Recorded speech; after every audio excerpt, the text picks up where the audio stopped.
Hello everyone, welcome to the new video, welcome to the trading land. So আজকের ভিডিওতে আমরা discuss করবো এসএনসির 1 নম্বর lecture এবং মোস্ট ইম্পর্ট্যান্ট লেকচার হবে এটা। ঠিক আছে, সো এই লেকচারের মাধ্যমে আমরা কী করবো যে মার্কেট স্ট্রাকচার কী, মার্কেট স্ট্রাকচার কীভাবে কাজ করে, মার্কেট স্ট্রাকচারের মানে কতটা ইম্পর্টেন্স আমাদের ট্রেডিং লাইফে, সো সেটা কিন্তু আমরা এ টু জেড ডিসকাস করবো। তো তোমরা যাই হোক, ভিডিও শুরুতে কিন্তু শেষ পর্যন্ত তোমরা অবশ্যই দেখবে, নাহলে কিন্তু তোমরা ভিডিওর কিচ্ছু বুঝতে পারবে না। ওকে, আমরা এসএনসির 1 নম্বর লেকচার আজকে শুরু করলাম। এরপরে মোটামুটি 24 কিংবা 25 লেকচার টোটালটা আসবে। ট্রেনিং সম্বন্ধে আর কোনো ভুল ধারণা থাকবে না। সো যাই হোক, চলো চার্টে যাওয়া যাক এবং এসএনসির 1 নম্বর লেকচার মার্কেট স্ট্রাকচার সেটাকে ফলো করা যাক। Let's go.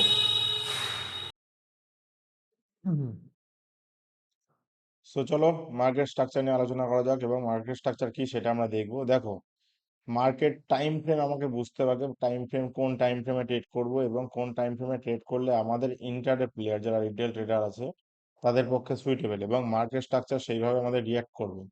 মার্কেট স্ট্রাকচার সব টাইম ফ্রেমে রিয়াক্ট করে, কিন্তু আমাদের যেহেতু ইন্টারডে আমরা প্লেয়ার, সেহেতু আমাদের 5 মিনিট টাইম ফ্রেম আমাদের কিন্তু ট্রেড করতে হবে। ওকে, এবার মার্কেট রিয়াক্ট করে কিভাবে আগে সেটা বোঝো। দেখো, মার্কেট প্রথমত একটা জোন ফলো করে, কি একটা লেভেল থাকে, যেমন অ্যাকুমুলেশন জোন। অ্যাকুমুলেশন অর্থাৎ কি, সাপোর্ট আর রেজিস্ট্যান্স জোন থেকে একই রেঞ্জের মধ্যে ঘোরাফেরা করছে, হবে সেটাকে বলছি আমরা কি, এই যে টোটাল লেভেলটাকে, এটাকে বলছি কিন্তু আমরা অ্যাকুমুলেশন জোন। অ্যাকুমুলেট অর্থাৎ যেখানে মার্কেট একই রেঞ্জে কনসোলিডেট করে। ওকে, এবার দেখো, এই যে অ্যাকুমুলেশন জোন, সাপোজ ভাবো, তাহলে বায়ার সেলার দুটোই কিন্তু একই রেঞ্জে ঘোরাফেরা করছে। এইবার যদি বায়ারদের ট্র্যাপ করতে হয় বা সেলারদের ট্র্যাপ করতে হয়, মার্কেট কি করবে? আগে মার্কেটের মাইন্ডটাকে বোঝো। মার্কেট কি করবে সেটাকে বোঝার চেষ্টা করো। মার্কেট প্রথমে, যদি মনে হয় যে মার্কেট উপরে যাবে, অর্থাৎ আমাদের আপ ট্রেন্ডে যাবে, তাহলে কিন্তু মার্কেট কি করবে? সোজা কিন্তু ম্যানুপুলেট করবে কাদের? বায়ারদের। বোঝা গেল? আর যদি ডাউন ট্রেন্ডে যাবে, তাহলে ম্যানুপুলেট করবে কাদের? সেলারদের। তাহলে এবার এখানে একটা জিনিস বোঝো, যখনই মার্কেটে মনে হচ্ছে যে আপ ট্রেন্ডে যাবে, তাহলে কি ম্যানুপুলেশন এখানে কিন্তু ক্রিয়েট হয়। ম্যানুপুলেশন কি? যেমন ধরো, এখানে বায়ারদের সব এসএল এখানে অ্যাভেলেবেল, এখানে অ্যাভেলেবেল, সব জায়গায় এখানে এসএল অ্যাভেলেবেল আছে। তাহলে এবার ব্যাপারটা বোঝো, যখনই মার্কেটে এই এসএল খেতে হবে, মানে মার্কেটকে যদি উপরে উঠতে হয়, ও কি করবে? বায়ারদের অর্থাৎ সেলারদের আগে টানবে ম্যানিপুলেটের জন্য। এখান থেকে পিওর সেলিং দেখাবে, সেলিং দেখিয়ে প্রপার এই যে লেভেলটা, এই লেভেলটা কিন্তু মার্কেট করবে ম্যানিপুলেট। অর্থাৎ এক কথায় বাংলা ভাষায় বলে এটাকে ম্যানিপুলেশন, মানে ট্র্যাপ করা, যেটাকে আমরা বলছি। ট্র্যাপ করলো, তাহলে কি এখানে সেলাররা ট্র্যাপ হলো, বায়ারদের এসএল গুলো গেল, তাহলে দুটো, একটা একটা কাজে কিন্তু দুটো হয়ে গেল। একটা সেলারদের মার্কেট ট্র্যাপ করছে, দুই কিন্তু বায়ারদের এসএল খাচ্ছে, তাহলে বায়ারদের এসএল খেলো। ঠিক আছে, তাহলে এই যে দুটো জিনিস একসাথে হলো, যখনই দুটো জিনিস একসাথে ঘটে যাবে, মার্কেট এবার কি করবে? সেলারদের তো ট্র্যাপ করলে, বায়ারদের তো এসএল খেলো, এবার মার্কেট কিন্তু সোজা ডিস্ট্রিবিউশন দেবে, অর্থাৎ মার্কেট উপরের দিকে টানবে। এটাকে বলছে অ্যাকুমুলেশন, ম্যানুপুলেশন আর ডিস্ট্রিবিউশন। মার্কেট স্ট্রাকচার কিন্তু এই টোটালটা এইভাবে কাজ করে। বোঝা গেল? প্রত্যেকটা রেঞ্জে যে কোনো ইন্ডেক্সে তোমরা দেখবে, ভালো মতো দেখতে পারবা যে মার্কেট স্ট্রাকচারটা কিভাবে কাজ করে। Accumulation, manipulation, distribution. অর্থাৎ যদি আবার ডিস্ট্রিবিউশন দেয়, তারপরে কি করবে? মার্কেট করবে অ্যাকুমুলেট, তারপরে ম্যানুপুলেট করবে, তারপর ডিস্ট্রিবিউশন করবে। এইখানে দেখো, তোমাদের বোঝার জন্য আমি একটু এঁকে রেখেছি। যদি মার্কেট, কথার কথা, মার্কেট করছে অ্যাকুমুলেশন, এই লেভেলটা করলো, এটাকে আমরা বলছি অ্যাকুমুলেশন জোন। ম্যানুপুলেশন করলো এটাকে, এটাকে বলছি আমরা ম্যানুপুলেশন জোন। ওকে, আর ডিস্ট্রিবিউশন কোনগুলোকে বলছি? এই লেভেলটাকে, এই টোটাল টোটাল লেভেলটাকে বলছি আমরা ডিস্ট্রিবিউশন জোন, অর্থাৎ যেখান থেকে আমরা এন্ট্রি নেব। আর এখানেই আমাদের কিন্তু এসএমসির অ্যাডভান্স কনসেপ্ট এখানে কিন্তু অ্যাপ্লাই হচ্ছে, যেটা হচ্ছে আমাদের মার্কেট স্ট্রাকচার। মার্কেট স্ট্রাকচারটাকে যে একবার মতো রিড করতে পারবে, তার পক্ষে ট্রেড নেওয়াটা কোনো বড় ব্যাপার না, মানে just easy solution, just easy ম্যাটারের সঙ্গে দিয়ে আমাদের কিন্তু কাজ করতে হবে।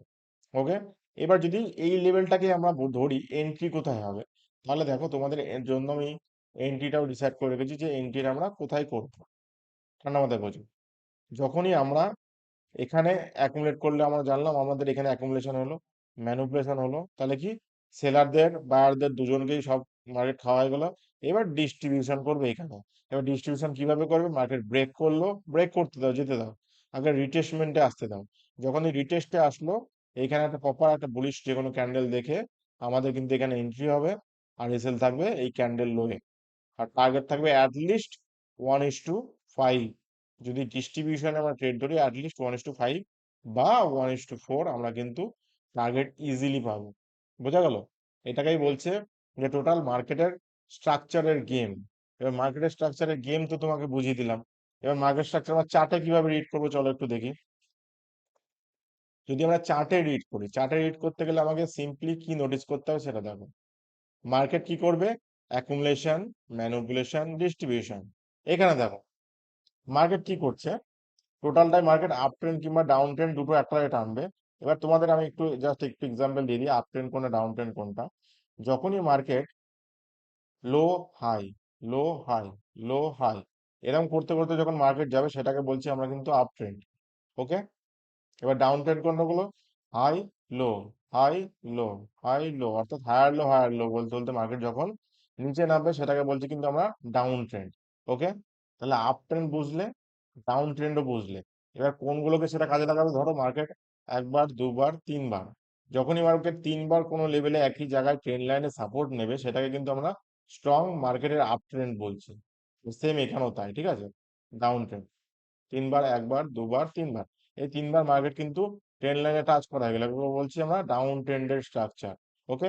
এইবার আমরা জাস্ট চার্টে যাই, চার্টে গিয়ে একটু এক্সাম্পলটা দেখি যে মার্কেটের চার্টে আমাদের কিভাবে রিয়াক্ট করছে। ওকে। এবার দেখো মার্কেট এখন কি করছে, টোটালটাই আপ ট্রেন্ডিং। দেখো low high, low high, low high, low high. তার মানে কি, এটা যেহেতু আপ ট্রেন্ডে আছে, আমরা যদি এখানে কোনো এসএমসির কনসেপ্ট অ্যাপ্লাই করি তাহলে আমরা কি করব, বাংলা ভাষায় বলি, যখনই আমাদের এসএমসি কনসেপ্ট অ্যাপ্লাই হবে আমাদের কি দেখতে হবে, অ্যাকুমুলেশন, ম্যানিপুলেশন, ডিস্ট্রিবিউশন। ঠিক আছে। তাহলে দেখো যদি আমি বলি যে আপ ট্রেন্ডে এখানে অ্যাকুমুলেট করেছে কোথায় আর ম্যানিপুলেট করেছে কোথায়, ডিস্ট্রিবিউশন দিয়েছে কোথায়, দেখো সিম্পলি তোমরা বুঝে যাবে এই যে লেভেলটা, এই লেভেলটা আমাদের কি করেছে, অ্যাকুমুলেট করলো, মানে মার্কেট এই রেঞ্জে ঘোরাফেরা করলো। ঠিক আছে। এই যে রেঞ্জটা, এই রেঞ্জটায় মার্কেট টোটালটাই অ্যাকুমুলেশন করলো। ওকে। ম্যানুপুলেট করলো কি, বায়ারদের এসএল গুলো খেলো, সেলারদের এন্ট্রিও করালো, এই যে এই লেভেলটাই ম্যানুপুলেট করলো। এবার ডিস্ট্রিবিউশন কোথায় দিল, দেখো আমি কি বললাম, এন্ট্রি যখন হবে আমরা রিটেস্ট এন্ট্রি নেবো। মার্কেট ব্রেক করছে, ব্রেক করতে দাও। যখনই মার্কেটে আমাদের এই যে লেভেলটাই আসবে, এই যে লেভেলটাই অর্থাৎ রেজিস্ট্যান্স লেভেলে আমার রিটেস্ট নিতে আসবে, এখানে কিন্তু আমাদের ছোট্ট এসএল হবে, একদম ছোট এসএল, আর টার্গেট অ্যাটলিস্ট 1:4। এবার যদি আমি দেখি তাহলে এখানে অ্যাকুমুলেশন, ম্যানিপুলেশন, ডিস্ট্রিবিউশন হয়ে গেল। এবার যদি আমরা এখানে দেখি তাহলে এখানে লেভেলটা জাস্ট তোমাদের এন্ট্রিটা আমি বুঝিয়ে দিচ্ছি, দেখো এন্ট্রিটা কিভাবে হবে। যখনই তোমরা এন্ট্রি নেবে, এই যে লেভেলটা তোমাদের এন্ট্রি হলো কোনো একটা ক্যান্ডেল দেখে, এসএল থাকলে কোথায়, এই লোয়ের এই ক্যান্ডেলটা যেটা আছে এর থেকে একটু লোয়ে রাখলেন। ঠিক আছে। 126 পয়েন্টের মনে করলাম আমরা এসএল থাকছে। আর টার্গেট যদি আমি ধরো সাপোজ আমি মনে করলাম এখানে 150 পয়েন্টের আমার এসএল আছে, তাহলে টার্গেট অ্যাটলিস্ট বলছি 1:5 আমার দরকার। তাহলে 150 ইন্টু তোমার যদি 5 করো তাহলে বুঝে গেল যে অ্যাটলিস্ট 750 পয়েন্ট আমার দরকার। এখানে দেখো 595 পয়েন্ট অলরেডি আমাদের কিন্তু দিয়ে দিয়েছে, প্রায় 600 পয়েন্টের কাছাকাছি। এবার কিন্তু এই লেভেলটা কিন্তু টোটালটাই আমার অ্যাটলিস্ট 1:4 কিন্তু এখানে কমপ্লিট করে দিয়েছে। বোঝা গেল? ইজিলি তোমরা কিন্তু 1:4 টার্গেট পেয়ে যাবে। এবার এটাকে ফার্দার এটাকে হোল্ডও করতে পারো অ্যাটলিস্ট এত দূরে টার্গেটের জন্য। ওকে। তাহলে বোঝা গেল যে অ্যাকুমুলেশন, ম্যানিপুলেশন, ডিস্ট্রিবিউশনটা কি। এবার যদি আমি জাস্ট তোমাদের একটু ছবি আকারে দেখাই, এটা জাস্ট তোমরা দেখতে পারবা, দেখো মার্কেটে কি করে, প্রথমে কি বলবে, মার্কেটে হচ্ছে অ্যাকুমুলেশন চলবে, অ্যাকুমুলেশন অর্থাৎ এই লেভেলটা, দেখো এই লেভেলটা হচ্ছে আমাদের অ্যাকুমুলেশন চলবে। ওকে। এবার ম্যানুপুলেশন, ডিস্ট্রিবিউশন কোথায় আছে দেখো, এখানে লোভে ম্যানুপুলেশন করবে, মানে এই যে অ্যাকুমুলেশন জোনে পড়ে ম্যানুপুলেট করলো নিচের দিকে। এবার ডিস্ট্রিবিউশন দেখো কোথায় আছে, যেই নিচের দিকে ডিস্ট্রিবিউশন করলো মার্কেট কিন্তু টোটাল, সরি ম্যানুপুলেট করলো, এইখান থেকে অ্যাকুমুলেট করে কিন্তু মার্কেট টোটালটাই ডিস্ট্রিবিউশন দিয়ে দিল। বোঝা গেল? তো এইভাবে কিন্তু আমাদের মার্কেট স্ট্রাকচারটাকে রিড করে, বা আমার মার্কেট স্ট্রাকচার করে যদি আমরা ট্রেড নিই, ইজিলি আমাদের 1:4, 1:5 ইজিলি আমরা টার্গেট পাবো। আই থিঙ্ক তোমরা ভিডিওটা বুঝেছো এবং নোটও করেছো যে কোনটা আমাদের মার্কেটের স্ট্রাকচার কিভাবে কাজ হয়। মার্কেটের স্ট্রাকচার কিন্তু সবসময় ডিপেন্ড করে আমাদের এই যে অ্যাকুমুলেশন, ম্যানিপুলেশন, ডিস্ট্রিবিউশনের মধ্যে। ঠিক আছে। আর মার্কেট সবসময় কি করে, একটা রিদম মেনটেন করে। রিদম মানে কি, একটা যেমন আমাদের গানে একটা সুর থাকে, ঠিক আছে, সেম এখানেও কিন্তু মার্কেটের একটা সুর থাকে, একটা রিদম থাকে। মার্কেট যদি মনে করো এখানে অ্যাকুমুলেট করলো, ম্যানুপুলেট করলো উপরে, ডিস্ট্রিবিউশন কিন্তু নিচে দেবে। সেম যদি আবার এখানে অ্যাকুমুলেট করে, ম্যানুপুলেট করলো নিচে উপরের দিকে, ডিস্ট্রিবিউশন দেবে নিচের দিকে। আবার যদি এখানে অ্যাকুমুলেশন করছে, ম্যানুপুলেট করলো নিচের দিকে, ডিস্ট্রিবিউশন দেবে কিন্তু উপরের দিকে। এবার তোমরা যদি লাইন হিসাবে দেখো জিনিসটাকে তাহলে বোঝো, ধরো সাপোজ আমি যদি চার্টে দেখাই, ধরো এটা আমাদের জেনে গেছি। এবার এই ক্যান্ডেলের জায়গায় আমরা কি করব, এই লেভেলটাকে না অ্যাজ আ লাইন হিসাবে নিয়ে নেব, ঠিক আছে? তাহলে লাইন হিসাবে নিতে গেলে আমরা যদি লাইনে ড্র করি তাহলে বোঝো, এই দেখো লাইনটা দিলে তোমরা কিন্তু এ টু জেড বুঝে যাবে যে অ্যাকচুয়ালি কিভাবে মার্কেট অ্যাকুমুলেশন ম্যানিপুলেশন করেছে। তাহলে এই লেভেলটা দেখো, এই লেভেলটা টোটাল আমার অ্যাকুমুলেশন চললো, এই লেভেলটা টোটাল ম্যানিপুলেশন হয়ে গেল। এবার এই লেভেলটা আমার কিন্তু ডিস্ট্রিবিউশন দিল আর ইজিলি আমার কিন্তু টার্গেটটা কিন্তু দিয়ে দিল। বোঝা গেল? সেম এইদিকেও যদি প্রিভিয়াস চার্টে আমরা দেখি, তাহলে দেখো প্রিভিয়াস চার্টে কোথায় আছে একটু দেখে নিই। দেখো, দেখো এই লেভেলটা দেখো, এই লেভেলটা কি করলো, আমার টোটাল একটা অ্যাকুমুলেশন জোনে ছিল, টোটাল অ্যাকুমুলেশন জোনে ছিল। এবার ম্যানুপুলেট করলো কোথায়, ম্যানুপুলেট করলো আমাদের নিচের দিকে, অর্থাৎ এই লেভেলটা আমাদের ম্যানুপুলেশন করলো, এই লেভেলটা আমাদের ম্যানিপুলেশন করলো আর ডিস্ট্রিবিউশন কোথায় দিল, মার্কেট কিন্তু সোজা আমাদের আপ ট্রেন্ডের দিকে ডিস্ট্রিবিউশন দিয়ে দিল। বোঝা গেল? এইভাবে আমাদের কাজটা করতে হবে আর রিদম মেনটেন করে কাজ করতে হবে। আর রিদম মেনটেন করে যদি তোমরা কাজ করো, ইজিলি কিন্তু তোমরা 1:4 1:5 ইজিলি তোমরা কিন্তু টার্গেট পেয়ে যাবে। ওকে, সো যাই হোক, এটা আমার এই এসএমসির 1 নম্বর লেকচার ছিল। এবার সেম 24 25 লেকচার আসবে, তোমরা কিন্তু ভিডিওগুলো শুরু থেকে শেষ পর্যন্ত অবশ্যই দেখবে। Thank you so much. আর যারা যারা ট্রেডিং লাইনকে সাবস্ক্রাইব করো তারা ডেফিনেটলি ট্রেডিং লাইনকে সাবস্ক্রাইব করে নাও। ওকে, দেখা হচ্ছে নেক্সট ভিডিওতে। ততক্ষণের জন্য সবাই সুস্থ